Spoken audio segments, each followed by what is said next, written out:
بسم الله الرحمن الرحيم ألم تر كيف فعل ربك بأصحاب الفيل ألم يجعل كيدهم في تضليل وأرسل عليهم طيرا أبابيل ترميهم بحجارة من سجيل فجعلهم كعصف مأكول بسم الله الرحمن الرحيم لإيلاف قريش إيلافهم رحلة الشتاء والصيف فليعبدوا رب هذا البيت الذي أطعمهم من جوع وآمنهم من خوف بسم الله الرحمن الرحيم أرأيت الذي يكذب بالدين فذلك الذي يدع اليتيم ولا يحض على طعام المسكين فويل للمصلين الذين هم عن صلاتهم ساهون الذين هم يراءون ويمنعون الماعون بسم الله الرحمن الرحيم إنا أعطيناك الكوثر فصل لربك وانحر إن شانئك هو الأبتر بسم الله الرحمن الرحيم قل يا أيها الكافرون لا أعبد ما تعبدون ولا أنتم عابدون ما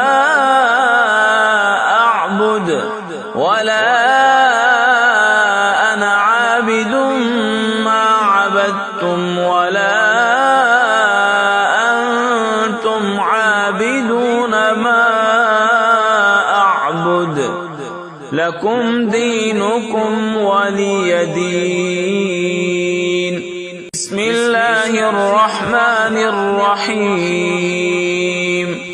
إذا جاء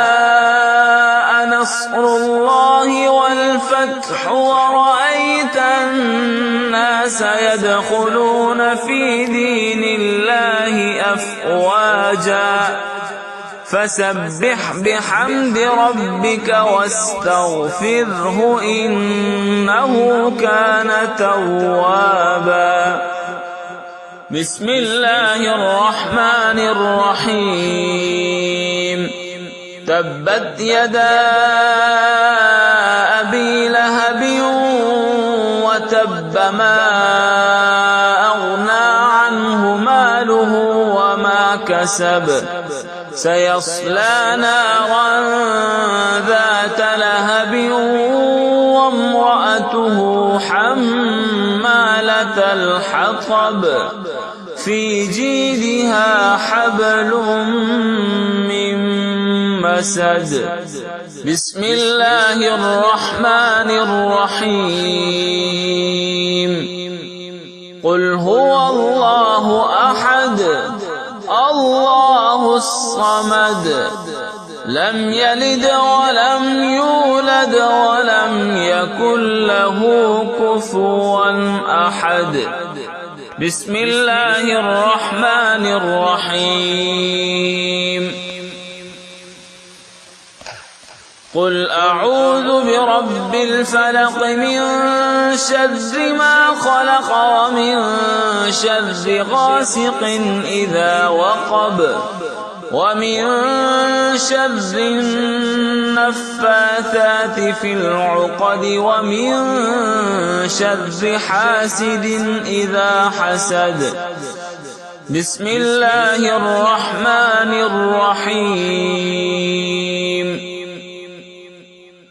قل أعوذ برب الناس ملك الناس إله الناس